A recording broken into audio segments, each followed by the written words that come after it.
Hello students, let's continue with Civil Procedure Code, lecture 17. So far we have seen till rule 5 of order 8. Order 8 அப்படின்றது it deals with written statement, set off and counter claim அப்படின்றது பார்த்தோம். So written statementல எப்படி இருக்கணும் அப்படின்றத till rule 5 வரைக்கும் பார்த்துப்போம். அதாவது ஒரு denial எப்படி இருக்கணும், ஸ்பெசிஃபிக்கா இருக்கணும், it should not be evasive அப்படின்றது. ஒவ்வொரு பேராகிராஃப்லையும் ப்ராப்பரா ரெஸ்பாண்ட் பண்ணியிருக்கணும். If at all we haven't specifically admitted or specifically denied any fact அப்படின்னா it will amount to admission of that fact அப்படின்ற மாதிரி தான் interpretation வரும் அப்படின்றத பார்த்துப்போம். So next we'll move on to rule 6. Rule 6 of order 8 deals with set off. Set off means a claim set up against another. It is a counter claim against the plaintiff, but in essence it is a form of defense in which the defendant, while acknowledging the justice of the plaintiff's claim, sets up a demand of his own to counter balance it either in whole or in part. Plaintiff is filing a case against the defendant. Now, defendant is also having an equal case against the plaintiff. Okay ba? So வந்து இது கிட்டத்தட்ட பாத்தீங்கன்னா ஒரு counter claim மாதிரி தான். So plaintiff-ஓட order கேட்ட மாதிரியே டிஃபெண்டன்ட்க்கும் அங்க ஒரு கிளைம் இருக்குது. ஸோ அதை எப்படி பேலன்ஸ் பண்றாங்க அப்படின்றது தான் செட் ஆஃப். அதை இன்னும் விலாவரியா நம்ம எடுப்போம். The doctrine of set off is included in order 8 rules, where in a suit for recovery of money, the defendant claims to set off against the plaintiff's demand any unascertained sum of money legally recoverable by him from the plaintiff, not exceeding the pecuniary limits of the jurisdiction of the court, and both parties fill the same character as they fill in the plaintiff's suit. The defendant may, at the first hearing of the suit, but not afterwards, unless permitted by the court, present a written statement containing the particulars of the debt sought to be set off.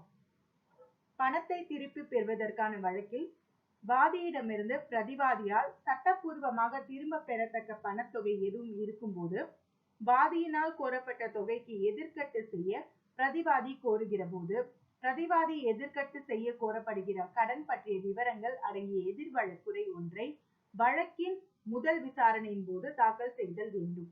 நீதிமன்றம் அனுமதிக்கும் போது பிற்பட்ட காலங்களிலும் எதிர் வழக்குரையை தாக்கல் செய்யலாம். இதுல பாத்தீங்கன்னா here a plaintiff has a claim against the defendant. Okay, a defendant is also bringing a claim against plaintiff that so and so amount has to be given by the plaintiff to me. Okay, so if the case is as such, I as a defendant will be filing the details in the at the time of first hearing itself, or later even after getting the permission of the court I can file the set off plea. For example, opponent party has to give me 1,000 rupees. A plaintiff is filing the case against defendant for a claim of around 1,000 rupees. Okay, so here the defendant is claiming for around 500 rupees. Okay, he is having some debt that has to be given by the plaintiff. So that plaintiff has to give the defendant 500 rupees for some other reason.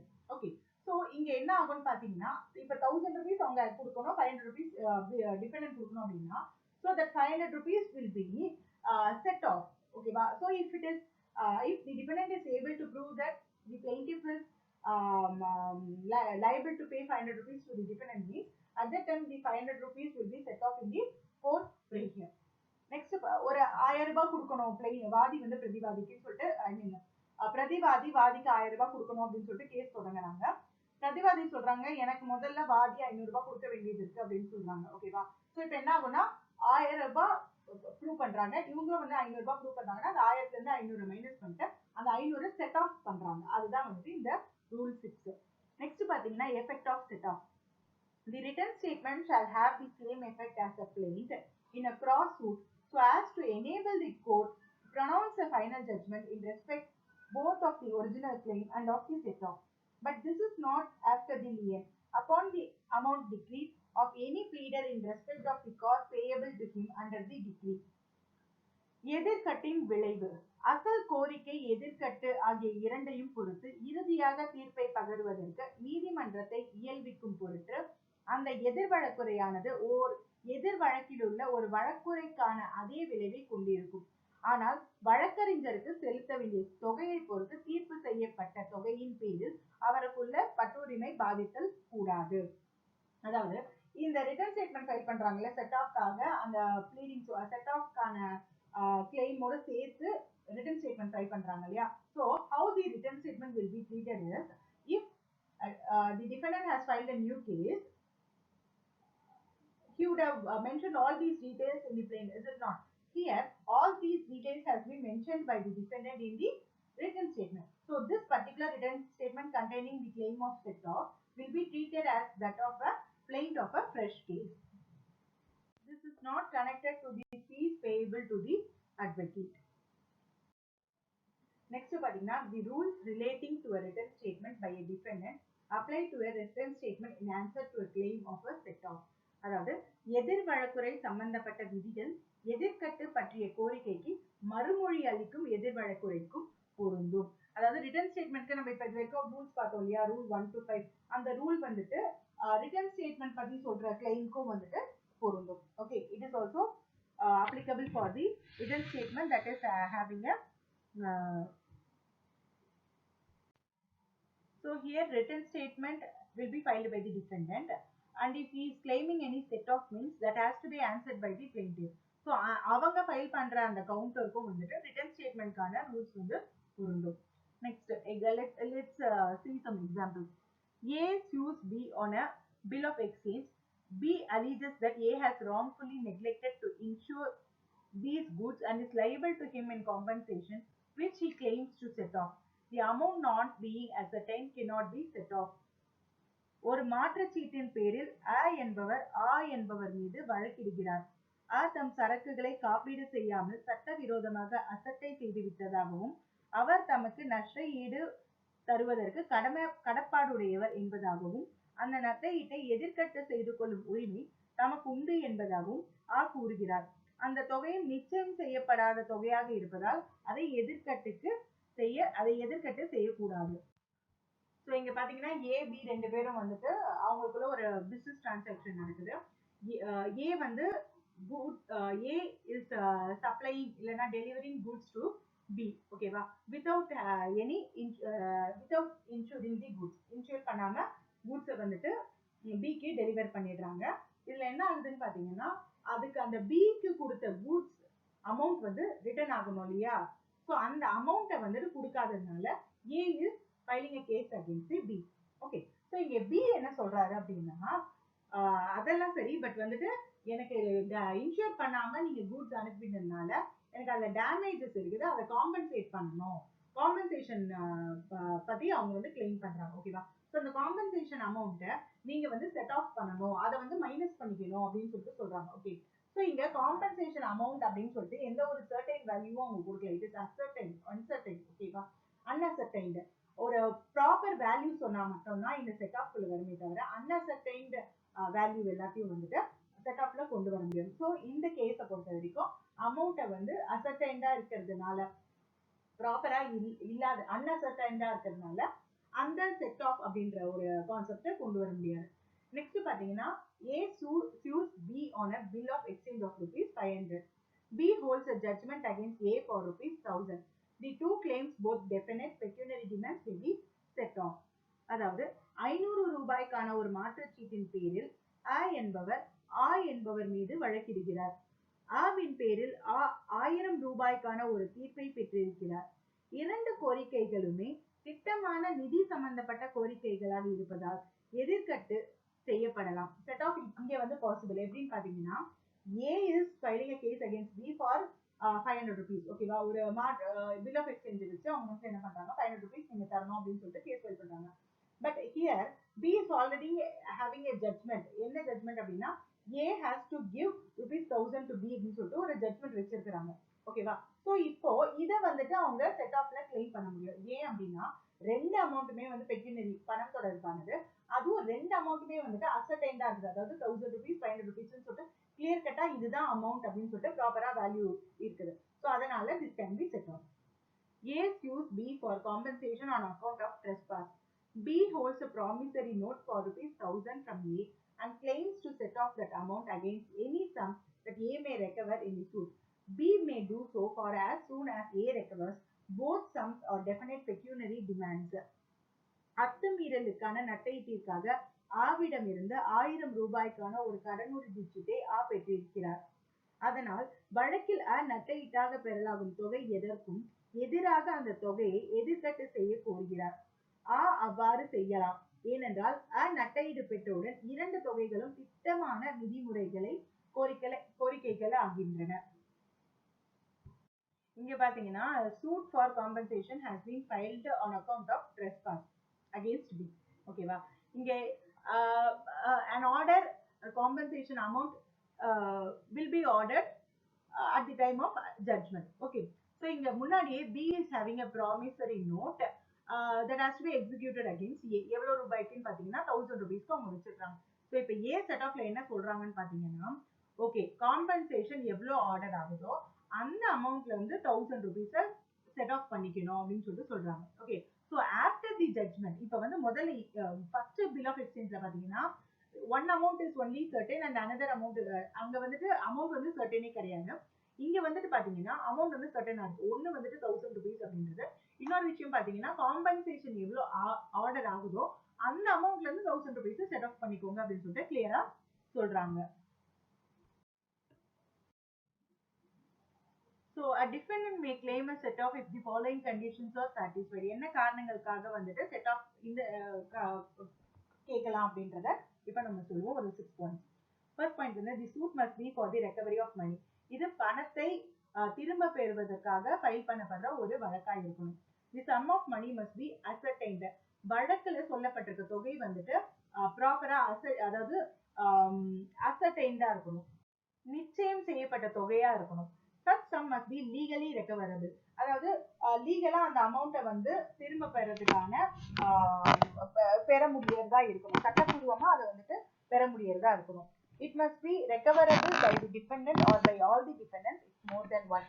அது வந்து டிஃபெண்டன்ஸ் பிரதிவாதிகளால அந்த அமௌண்ட்டை வந்துட்டு திரும்ப பெறதா இருக்கணும். இப்ப வந்துட்டு இது ஏன் இந்த பாயிண்ட் சொல்லியிருக்காங்கன்னா வேற யாருக்காவது பிளெயின்டிஃப் கொடுக்க வேண்டியது இருக்குது அப்படின்னா அவங்களை கொண்டு வந்து இங்க செட் ஆஃப் பண்ண சொல்லி கேட்க முடியாது.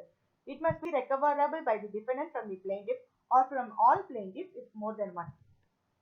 ஒரு பிளெயின்டிஃப் இருந்தாங்கன்னா அந்த பிளெயின்டிஃப் கிட்ட இருந்து திரும்ப பெற வேண்டிய பணமா இருக்கணும். அப்படி இல்லைன்னா நிறைய பிளெயின்டிஃப் இருக்காங்கன்னா அவங்க கிட்ட இருந்து வாங்குற மாதிரியும் இருக்கலாம். It must not exceed the pecuniary jurisdiction of the court in which the suit is brought. So இந்த அதிகார வரம்பு அதாவது ரிட்டர்ன் நம்ம செட் ஆஃப் கிளைம் பண்றோம் பாத்தீங்களா, இந்த செட் ஆஃப் கேட்கறதுக்கான அதிகார வரம்பு அந்த கோர்ட்டுக்கு இருக்கணும். அந்த பெக்யூனரி லிமிட் இருக்கணும். ஓகேவா? இப்போ 1 லட்சம் ரூபாய் வரைக்கும் தான் நம்ம செட் ஆஃப் கிளைம் பண்றோம் அப்படின்னா நம்ம இப்ப டிஸ்ட்ரிக்ட் மியூசிக் கோர்ட்ல கேஸ் நடக்குது அப்படின்ற பட்சத்துல 1 லட்சம் ரூபாய் வரைக்கும் தான் நம்ம கேட்க முடியும் இல்லையா? சோ அந்த பர்டிகுலர் கோர்ட்டுக்கு எந்த அளவுக்கு நிதி தொடர்பான அதிகார வரம்பு இருக்கோ அந்த அதிகார வரம்பை மீறினதா இருக்கக்கூடாது நம்ம செட் ஆஃப்ல கேட்கிற limit. Okay, so the amount which we are claiming as a set off should not exceed the pecuniary limit of the court where the plaintiff has filed the case against the defendant. So equitable set off. The provision of Rule 6 is not exhaustive. Order 8 Rule 6 deals with legal set off, while Order 20 Rule 19 Clause 3 recognizes an equitable set off. So இங்க equitable set off அப்படின்ற ஒரு topic இருக்கு. அது என்ன அப்படின்றத நம்ம பார்ப்போம். An equitable set off may be claimed by the defendant in respect of an unascertained sum of money, provided that both the cross demands arise out of one and the same transaction or are so connected in the nature and circumstances that they can be looked upon as parts of one transaction. இங்க வந்து பாத்தீங்கன்னா முதல்ல ascertained amount அப்படின்றத நம்ம set ஆஃப்ல படிச்சோம் இல்லீங்களா? இந்த equitable set off அது வந்து legal set off ரூல் 6 சரிங்களா? இது 20 order 20 rule 19 clause 3 பாத்தீங்கன்னா equitable set off. இதுல unascertained amount அதாவது நிச்சயிக்கப்படாத தொகைக்கும் கூட வந்துட்டு நம்ம கிளைம் பண்ணலாம், செட் ஆஃப் கிளைம் பண்ணலாம். பட் என்ன இருக்கணும்னா அந்த அந்த டிரான்சாக்ஷன் வந்து ரெண்டு டிரான்சாக்ஷன் அதாவது பிளெயின்டிஃப் சொல்ற விஷயமும் டிஃபெண்டன்ட் சொல்ற விஷயம் ரெண்டுமே வந்து கேட்கிற செட் ஆஃப் ரெண்டுமே வந்துட்டு ஒரே டிரான்சாக்ஷன் தொடர்பானதா இருக்கணும். For example A's use B to recover rupees 25,000 under a contract. Okay, so A வந்து B மேல ஒரு வழக்கு தொடர்றாரு அண்ட் 25,000 ரூபாய் நீங்க கான்ட்ராக்ட் படி நீங்க எனக்கு கொடுக்க வேண்டும் அப்படின்னு சொல்லிட்டு சொல்றாங்க. B can claim set off towards damages sustained by him due to breach of the same contract by A. B வந்துட்டு இங்க ஒரு கிளைம் செட் ஆஃப் பண்ணலாம். என்னன்னு பாத்தீங்கன்னா நீங்க வந்துட்டு எனக்கு டேமேஜஸ் கொடுக்கணும். எதனாலன்னா நீங்க கான்ட்ராக்ட ப்ராப்பரா செயல்படுறதுனால நீங்க எனக்கு டேமேஜஸ் கொடுக்கணும் அப்படின்னு சொல்லிட்டு அவங்க கேட்கலாம். ஸோ அந்த அமௌண்ட் என்ன ஆர்டர் ஆகுதோ அதை அவங்க செட் ஆஃப்ல கொண்டு வர முடியும். ஸோ நெக்ஸ்ட் பாத்தீங்கன்னா கவுண்டர் கிளைம். இப்போ வரைக்கும் வந்து நம்ம செட் ஆஃப் அப்படின்றது பார்த்துக்கோம். செட் ஆஃப் அப்படின்னா நம்ம ஒரு எதிர்வாதம் அப்படின்னு பார்த்தோம். அதாவது B is plaintiff is filing a suit against B and B is also claiming that A has some liability towards B. So அந்த என்ன liability அப்படின்றத pecuniary monetary வேல்யூல கொண்டு வந்து அந்த அமௌண்ட்டை செட் ஆஃப் பண்ண சொல்லி கேட்கறது தான் இந்த கான்செப்ட் அண்டர் ரூல் 6. இப்போ நெக்ஸ்ட் வந்து பாத்தீங்கன்னா ரூல்ஸ் 6A to 6G வந்துட்டு அமெண்ட்மெண்ட்ல கொண்டு வராங்க. இந்த அமெண்ட்மெண்ட்ல கவுண்டர் கிளைம் அப்படின்ற ஒரு கான்செப்டுக்கு ஃபர்தரா elaborate பண்றாங்க. So what is meant by counter claim is it is a claim made by the defendant in a suit against the plaintiff and can be enforced by a cross action. Counter claim is a cause of action in favor of the defendant against the plaintiff. So இங்க பாத்தீங்கன்னா இப்ப set of சொன்ன மாதிரியே set of வந்து கழிச்சுக்கிறதா சொல்றோம் இல்லையா, minus பண்ணிக்கோங்க அப்படின்ற மாதிரி நம்ம சொல்றோம் இல்லையா. பட் இங்க கவுண்டர் கிளைம்னா நீங்க ஒரு விஷயத்த சொல்றீங்கன்னா I am also claiming something. Okay, so இந்த கிளைம் அப்படின்றது பார்த்தோம் அப்படின்னா case will be filed by the plaintiff towards defendant. Counter claim வந்துட்டு the same effect will be having in terms of defendant towards plaintiff. Okay va? A counter claim is a weapon in the hands of a defendant to defeat the relief sought by the plaintiff against him and may be set up only in respect of a claim for which the defendant can file a separate suit and therefore it is substantially a cross action.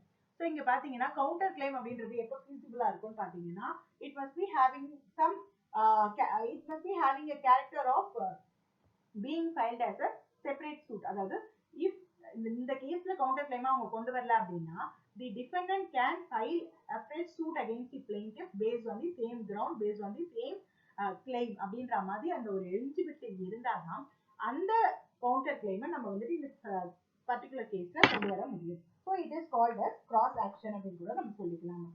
In Lakshmidas versus Nana by 1984 கேஸ்ல Supreme Court, it was held that the court has power to treat the counterclaim as a cross suit and hear the original suit and counterclaim together if the counterclaim is properly stamped. So இப்போ இந்த counterclaim ப்ராப்பரா stamp பண்ணிட்டாங்கன்னா என்ன பண்ணுவாங்கன்னா okay ரெண்டுத்துக்கும் சேர்த்த மாதிரி issues file பண்ணி இஷ்யூஸ் ஃப்ரேம் பண்ணி ரெண்டுத்தையும் ஒரே கேஸ்லயே ரெண்டு இஷ்யூஸையும் வந்துட்டு ரெண்டு விஷயத்தையும் வந்துட்டு எக்ஸாமின் பண்ணி என்ன அப்படின்னு சொல்லிட்டு ஆர்டர் கொடுப்பாங்க. ஓகேவா, அதுதான் இந்த கேஸ்ல சொல்லியிருக்காங்க.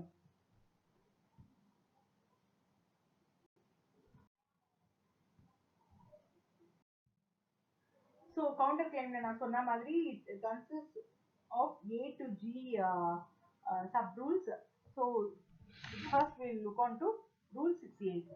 Rule 6A வந்துட்டு ஒரு 4 sub clause இருக்கும். அதுல ஃபர்ஸ்ட் வந்துட்டு sub clause A.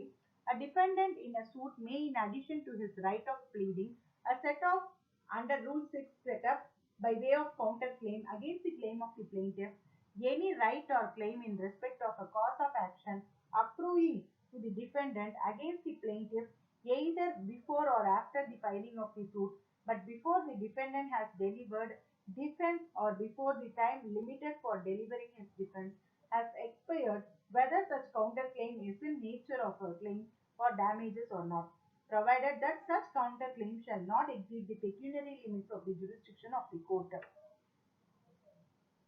ஒரு பிரதிவாதி ஒரு உரிமை வழக்கில் 6வது விதியின்படி ஒரு தொகையை எதிர்கட்டு செய்ய வாதுரை செய்யும் உரிமையோடு கூட வாதியின் கோரிக்கைக்கு எதிராக எதிர்கோரிக்கைகளை உரிமையோடு எதிர்கோரிக்கை செய்யும் வகையில் வழக்கு தாக்கல் செய்யப்படுவதற்கு முன்பு அல்லது பின்பு, ஆனால் பிரதிவாதி தமது எதிர்வாத உரையை கொடுப்பதற்கு முன்பு அல்லது அவரது எதிர்வாத உரையை கொடுப்பதற்கு வரையறுக்கப்பட்ட காலம் முடிவடையும் முன்பு வாதிக்கு எதிராக பிரதிவாதிக்கு வந்தடையும் வழக்கு மூலத்தை பொறுத்த உரிமை அல்லது உரிமை கோரிக்கை எதையும் எழுப்பலாம். அத்தகைய எதிர்கோரிக்கை நஷ்ட ஈட்டுக்கான கோரிக்கையின் தன்மையானதாலும் இல்லாவிட்டாலும் அவ்வாறு உரிமை கோரிக்கையை எழுப்பலாம். அத்தகைய எதிர்கோரிக்கை நீதிமன்றம் எவ்வளவு தொகை வரையில் உள்ள வழக்கை விசாரிக்க முடியுமோ அதற்கு கூடுதலாக இருத்தல் கூடாது. ஸோ இந்த சப்ரூல்ல என்ன சொல்றாங்கன்னு பார்த்தீங்கன்னா, we have already seen that a defendant can claim for set off. In addition to claiming set off, அந்த எதிர்வாதம் மட்டும் புரியறதுக்கு பதிலா அவங்க கவுண்டர் கிளைமும் கேட்கலாம். ஸோ கவுண்டர் கிளைம் எப்படி கேட்பாங்க அப்படின்னு சொல்லிட்டு பார்த்தீங்கன்னா, எந்த நேரத்தில் கேட்க முடியும்னா, சப்போஸ் அந்த அவங்க கேட்கிற கவுண்டர் கிளைமோட வழக்கின் மூலம், ஓகேவா, அது கேஸ் ஃபைல் பண்றதுக்கு முன்னாடியும் உருவாகி இருக்கலாம், இல்லைன்னா கேஸ் ஃபைல் பண்ணதுக்கு ஆஃப்டர் ஃபைலிங் தி கேஸ் கூட உருவாகி இருக்கலாம். ஸோ இந்த உருவாகும் போது ரிட்டர்ன் ஸ்டேட்மெண்ட் ஃபைல் பண்றதுக்கு முன்னாடியே வந்துட்டு நம்ம அந்த வழக்கின் மூலம் உருவாகி இருக்கணும். அப்பதான் அந்த ரிட்டர்ன் ஸ்டேட்மெண்ட்ல நம்ம அந்த கவுண்டர் கிளைமை பிளேஸ் பண்ண முடியும். இதுல இன்னொரு மெயின் கண்டிஷன் என்னன்னு பாத்தீங்கன்னா, counter claim should not exceed the pecuniary limit of the particular case, particular court's jurisdiction. அதாவது இப்போ ஒரு பிளைண்டிஃப் அந்த கேஸை ஃபைல் பண்ணிட்டாங்க இல்லையா, இப்போ வந்து டிஸ்ட்ரிக்ட் முனிசிபல் கோர்ட்ல ஃபைல் பண்ணோம்னா அப் டு 1 lakh rupees வரைக்கும் லிமிட் இருக்கு இல்லையா. So here plaintiff has filed the case worth 75,000 அப்படின்னு சொல்லிட்டு வச்சுக்கோங்க, இல்லைன்னா 1 lakh rupees அப்படின்னு வச்சுக்கோங்க. இப்போ defendant is going for counter claim. So அவங்க கவுண்டர் கிளைம் அப்படின்னு சொல்லிட்டு போகும்போது he can be filing only if the subject matter is around 1 lakh, ஓகேவா. 1 lakhக்கு மேல இருக்குதுன்னா அவங்க கவுண்டர் கிளைமா அதுல பிளேஸ் பண்ண முடியாது. they should be going for separate suit தான். ஏன்னா அந்த பர்டிகுலர் கோர்ட்ல அவங்க கவுண்டர் கிளைமா பிளேஸ் பண்ணணும் அப்படின்னா pecuniary limit is not being accepted. Okay, next பாத்தீங்கன்னா, such counter claim shall be the same effect as a cross suit so as to enable the court to pronounce a final judgment in the same suit both on the original claim on the counter claim. So இதுல பாத்தீங்கன்னா, அத்தகைய எதிர்கோரிக்கையானது அசல் கோரிக்கை எதிர்கோரிக்கை ஆகிய இரண்டிலும் இறுதியான ஒரு தீர்ப்பை பகர்வதற்கு நீதிமன்றத்தை இயல்பிக்கும் பொருட்டு ஒரு எதிர் வழக்கிற்குள்ள அதே விளைவை கொண்டிருக்கும். அதாவது இப்ப கவுண்டர் கிளைம் ஒரு கேஸ்ல ஃபைல் பண்ணி ப்ரூவ் பண்றாங்க அப்படின்னா அதுக்கு என்ன எஃபெக்ட்னு பாத்தீங்கன்னா, 2 கேஸ் ஃபைல் பண்ண மாதிரி தான் எஃபெக்ட் ஆகும். ஒன்னு வந்து was filed by the plaintiff and another was இந்த கவுண்டர் கிளைம் ஃபைல் பண்றாங்க, அதே ஒரு செப்பரேட் சூட் மாதிரி தான் அதுக்கு எஃபெக்ட் இருக்கும். ஓகேவா. So this will help the judge to look into the case on both the sides. Plaintiff ஓட liability, defendant ஓட liability, plaintiff ஓட claim, defendant ஓட claim ரெண்டுத்தையும் பார்த்து ஒரே ஆர்டரா ரெண்டு சூட்டும் சேர்த்து வழங்குவாங்க. The plaintiff shall be at a liberty to file a written statement in answer to the counter claim of the defendant within such period as may be fixed by the court. நீதிமன்றத்தால் நிர்ணயிக்கப்படலாகும் கால அளவுக்குள் பிரதிவாதியின் எதிர்கோரிக்கைக்கு மறுமொழியாக ஒரு எதிர் வழக்குரையை வாதி தாக்கல் செய்யலாம். Okay, இப்போ வந்து பிளைண்டிஃப் ஒரு பிளைண்ட ஃபைல் பண்றாங்க, opponent party will be filing a written statement இல்லையா. Suppose if any counter claim is being placed by the defendant, இப்போ வந்துட்டு பாத்தீங்கன்னா அதுக்கு பதில் வந்து இவங்க சொல்லணும்ல, பிளைண்டிஃப் சொல்லணும் இல்லையா. So plaintiff will be filing a written statement. Okay, so இதுக்கும் வந்துட்டு அந்த ஆர்டர் 8ல இருக்க ரூல்ஸ் எல்லாமே பொருந்தும். The counter claim shall be treated as a plaint and governed by the rules applicable to the plaint. இதுதான் நான் இப்போ உங்களுக்கு சொன்னேன். என்னன்னா, எதிர் கோரிக்கையானது ஒரு வழக்குரையை பாவிக்கப்படுதலும் வழக்குரைகளின் மீது இயக்கத்தக்க விதிகளினால் ஆளப்படுதலும் வேண்டும். கேஸ் சாந்தி ராணி தாஸ் தேவான்ஜி versus தினேஷ் சந்திரதே 1997 கேஸ். இது right to file a counter claim under this rule is referable to the date of approval of the cause of action. An application under this rule is not expressly barred after filing written statement. இங்க right to file the counter claim எப்ப arrive ஆகுது அப்படின்னு சொல்லிட்டு பார்த்தோம் அப்படின்னா, the cause of action should have been arised before filing the written statement. ஓகேங்களா, அதாவது case file பண்றதுக்கு முன்னாடியும் இருந்திருக்கலாம், கேஸ் ஃபைல் பண்றதுக்கு அப்புறமாவும் இருந்திருக்கலாம். But before filing written statement அந்த காஸ் ஆஃப் ஆக்ஷன் அப்ரூவல் ஆயிருக்கணும். ஓகேவா, காஸ் ஆஃப் ஆக்ஷன் உருவாக்கி இருக்கணும்.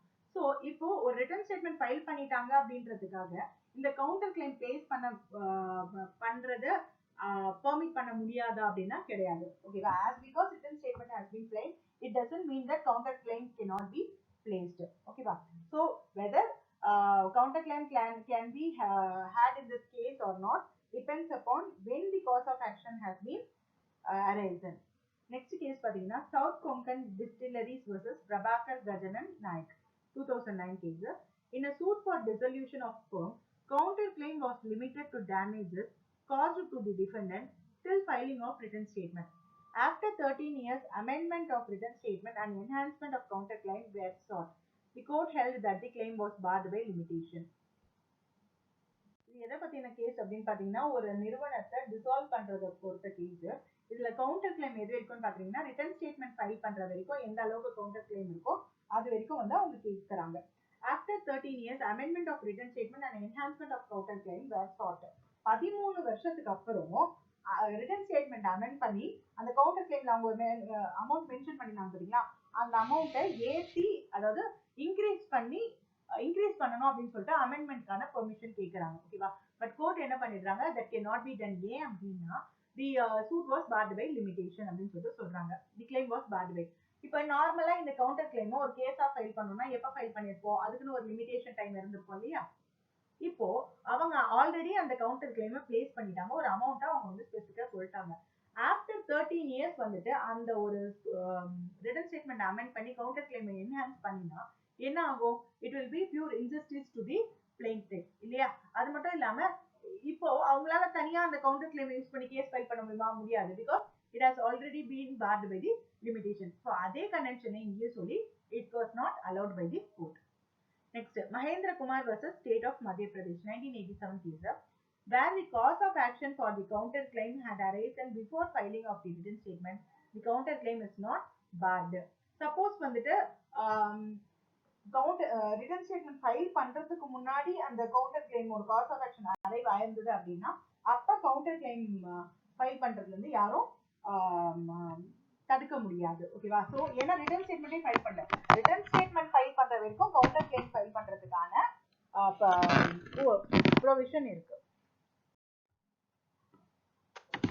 Vijay Prakash Jarat versus Tej Prakash Jarat 2016 case. இதுல வந்து ரெண்டு அப்சர்வேஷன்ஸ் என்னன்னு பாத்தீங்கன்னா, in the instant case the defendants filed a counter claim after 2.5 years after framing of the issues. Okay, இதுல வந்துட்டு டிஃபெண்டன்ஸ் எப்ப கவுண்டர் கிளைம் கொண்டு வராங்க அப்படின்னு பாத்தீங்கன்னா இஷ்யூஸ் ஃப்ரேம் பண்ணி, அதாவது ட்ரையலுக்கு வரப்போது இஷ்யூஸ் ஃப்ரேம் பண்ணி 2.5 years கழிச்சு தான் வந்துட்டு கவுண்டர் கிளைம் பிளேஸ் பண்றாங்க.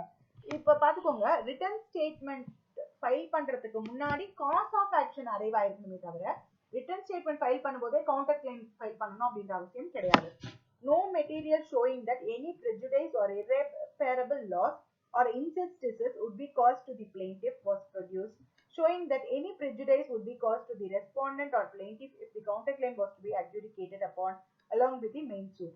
Hence, order of the High Court declining the appellant defendant to file counterclaim was set aside. So in the case என்ன ஆகுதுன்னு பாத்தீங்கன்னா, after 2.5 years they are coming with a counter claim. Okay, so இதுக்கு plaintiff reject பண்றாங்க.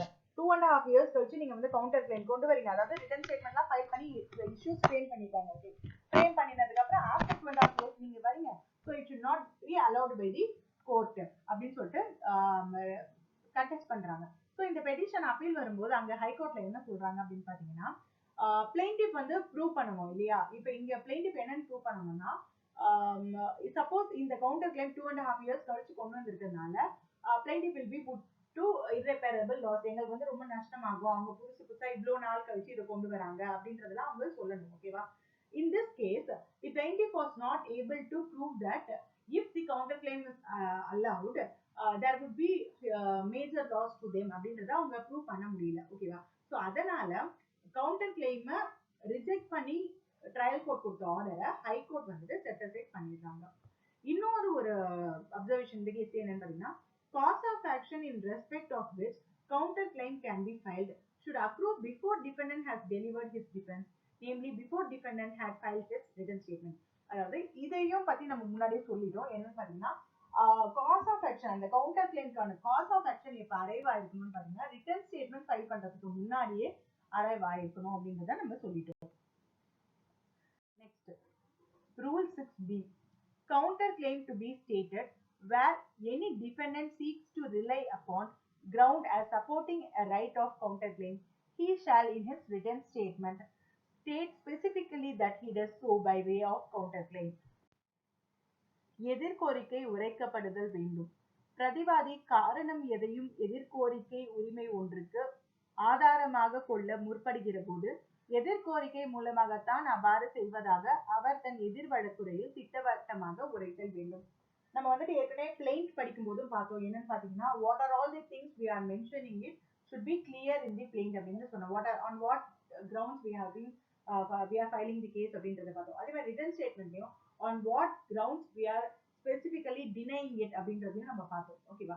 So specific denial இருக்கணும் அப்படின்றது என்ன contention கொண்டு வரோம், என்ன கன்டென்ஷன் அக்செப்ட் பண்றோம், எதை வந்துட்டு ரிஜெக்ட் பண்றோம் அப்படின்றது ஸ்பெசிபிக்கா இருக்கணும்ன்றத நம்ம ஆர்டர் 8ல முன்னாடி பார்த்த ரூல்ஸ்லயே நம்ம பார்த்தோம். ஸோ பிளெயின்ட்டை பொறுத்த வரைக்கும் என்னென்ன இஷ்யூஸை வந்துட்டு பிளெயின்டிவ் பிளேஸ் பண்றாங்க கேஸ்ல அப்படின்றத நம்ம பார்த்தோம். இப்போ ஃபோர்ஜரினா ஃபோர்ஜரி, இல்லிட்ரேட் அதாவது வந்துட்டு அன்டியூ இன்ஃப்ளூயன்ஸ்னா அன்டியூ இன்ஃப்ளூயன்ஸ், இல்ல சிக்னேச்சரே இல்ல அப்படின்னு சொல்லி கண்டெஸ்ட் பண்றாங்க. So on what ground the case is being filed அப்படின்றத தெரியப்படுத்தணும் அப்படின்றது பார்த்தோம். இந்த ரூல் 6B அதே தான் சொல்றது. அதாவது defendant if suppose they are taking the ground of counterclaim means they should specifically mention that they are using counterclaim in the in their defense. அதாவது அவங்க சப்போஸ் கவுண்டர் கிளைம் யூஸ் பண்றாங்க அப்படின்னா அதை ஸ்பெசிபிக்கா அந்த ரிட்டன் ஸ்டேட்மெண்ட்ல அவங்க மென்ஷன் பண்ணணும் அப்படின்னு சொல்லிட்டு சொல்றாங்க.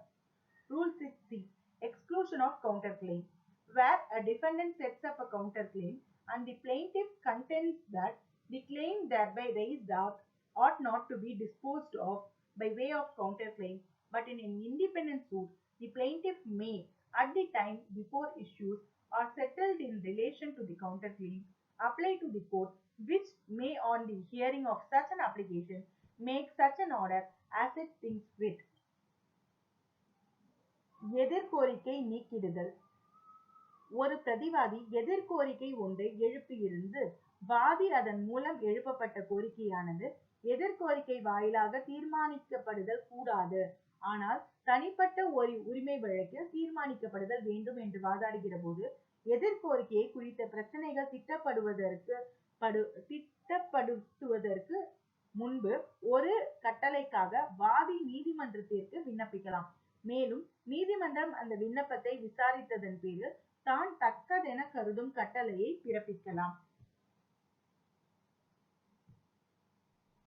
So இங்க பாத்தீங்கன்னா how a counterclaim can be excluded அப்படின்றத பத்தி சொல்லிருக்காங்க இந்த rule 16ல. Case has been filed against a defendant. A defendant is coming up with a counterclaim. ஓகேவா? So plaintiff may contend that okay என்னன்னு சொல்லிட்டு இந்த counterclaim shall not be placed in this particular case. The defendant can use the counterclaim to file a fresh suit. Let him go and file a fresh suit, individual suit, and that counterclaim need not be considered in this court. அப்படின்னு சொல்லிட்டு contest பண்றாங்க அப்படின்னா it can be if before the counterclaim is being settled. அதாவது அந்த counterclaim பத்தின அந்த plea விசாரிக்கிறதுக்கு முன்னாடி ஓகேவா a petition can be filed by the plaintiff with with the prayer which I said now. என்னன்ட்டு the counterclaim should not be considered in this particular suit.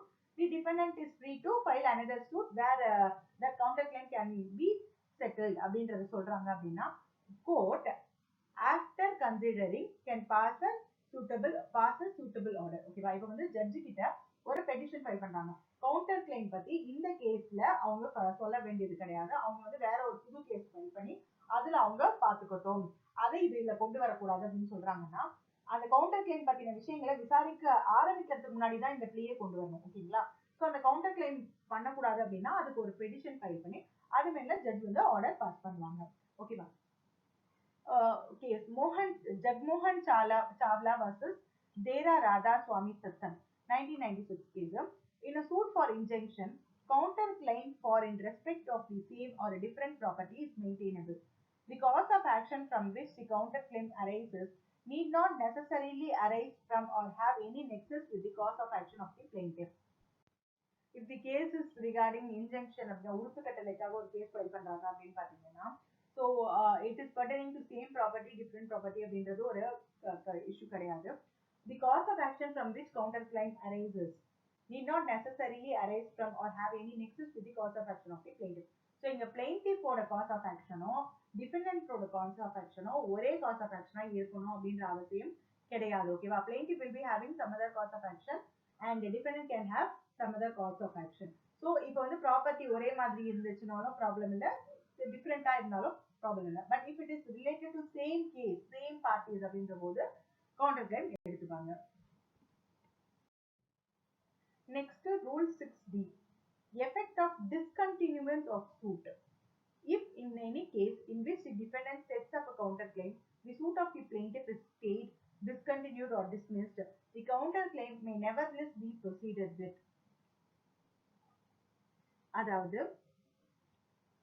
பிரதிவாதி வழக்கை தொடர்ந்து நடக்காததன் விளைவு. பிரதிவாதி எதிர்கோரிக்கையை எழுப்பும் வழக்கில் வாதியின் வழக்கு நிறுத்தி வைக்கப்பட்டால் அல்லது தொடர்ந்து நடத்தப்படாவிட்டால் அல்லது தள்ளுபடி செய்யப்பட்டால் அந்த எதிர்கோரிக்கை மேல் நடத்தப்படலாம்.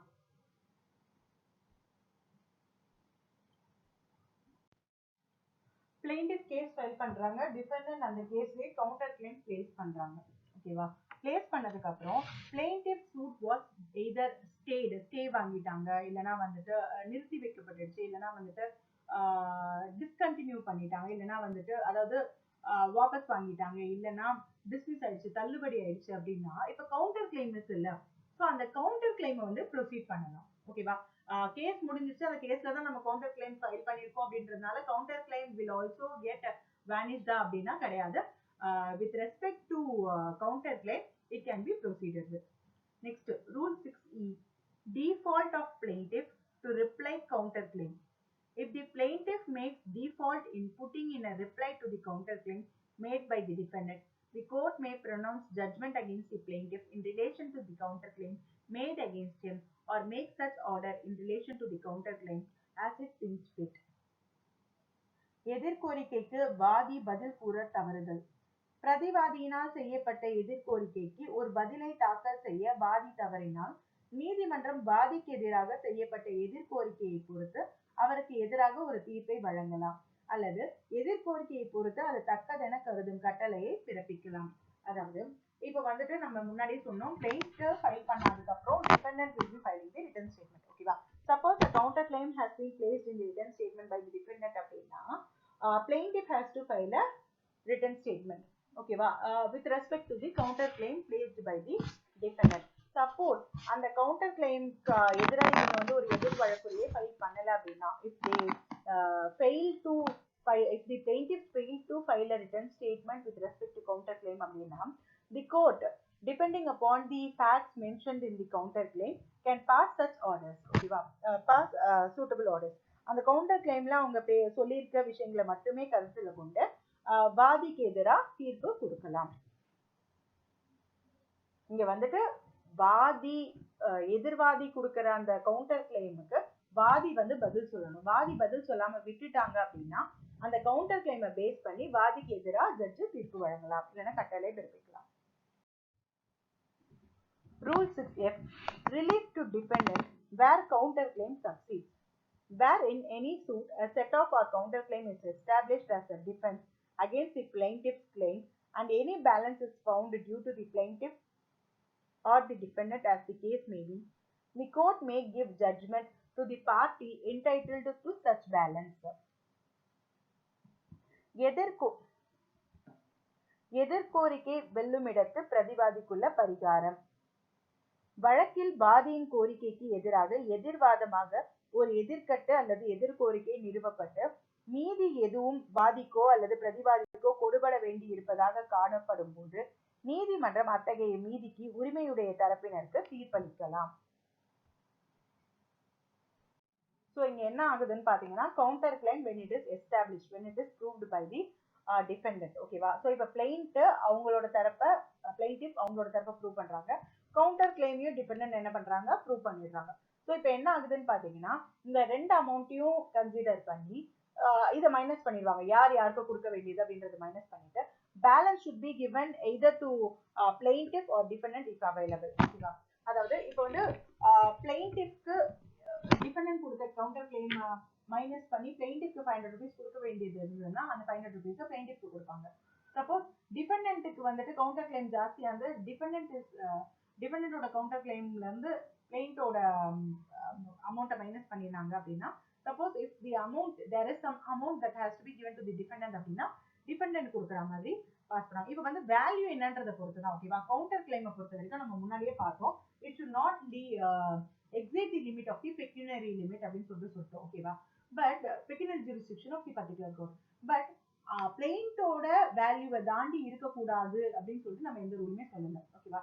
The value mentioned in the counter claim should not exceed the pecuniary limit of the court. ஓகேவா? It is not necessary that it should be lesser than the amount claimed by the plaintiff. ஓகேவா?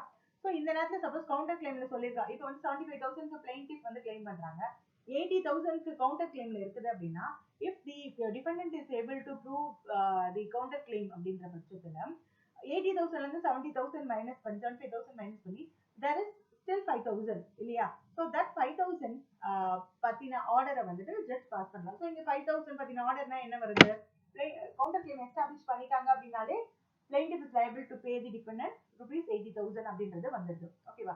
So அந்த 5,000 he already the amount has been set off இல்லைன்னா கவுண்டர் கிளைம்ல minus ஆயிடுது. So 5,000 balance has to be paid by the plaintiff to the defendant அப்படின்னு சொல்லிட்டு வந்துடும். ஓகேவா?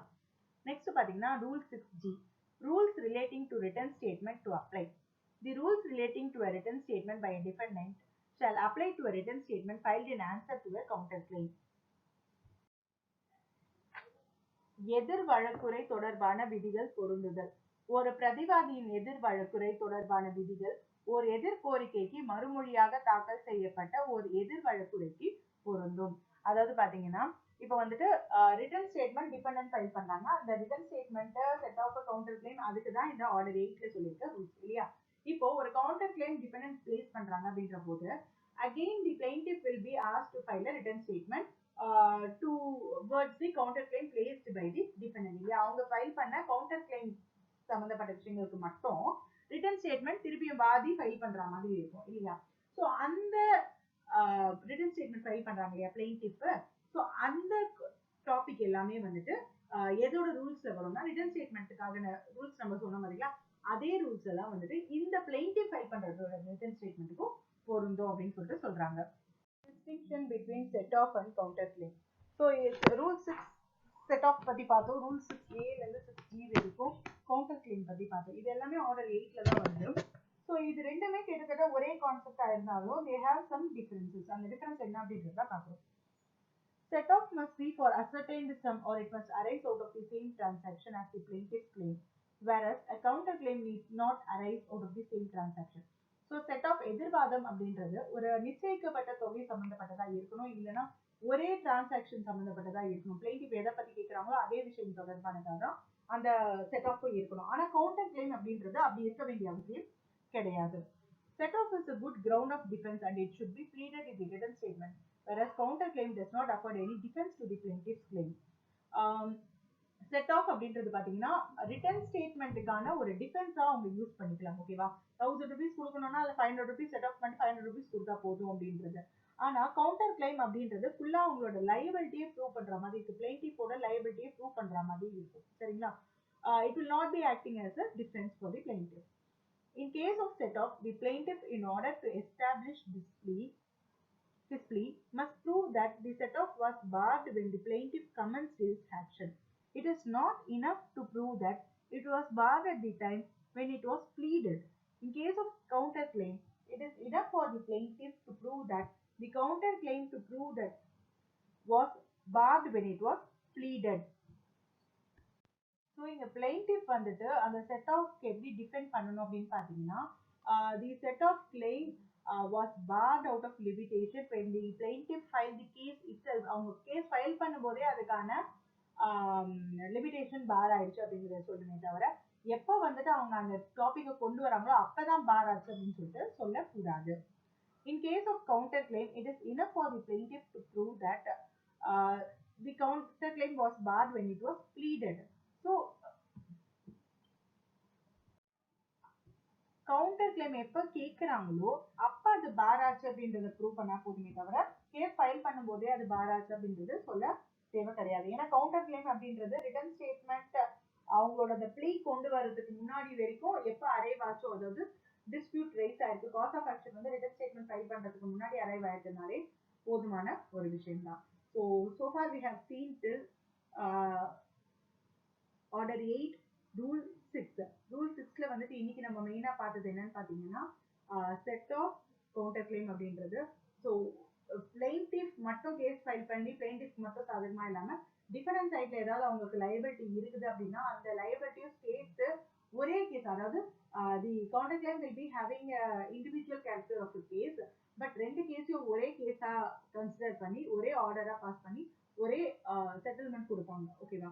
ஸோ ஸோ இது எதுக்காக அப்படின்னு பார்த்தீங்கன்னா 2 விஷயமே இருக்கு. ஒன்று வந்துட்டு பிளைண்ட் இப்போ வந்து டிஃபரெண்ட் கேஸ் ஃபைல் பண்றாங்க அப்படின்னா பிளைண்டிவ் அதே அலர்ட்னஸோட கோர்ட்டுக்கு வருவாங்களா அப்படின்னா சொல்ல முடியாது. ட்ராக் பண்றதுக்கு சான்சஸ் இருக்குது.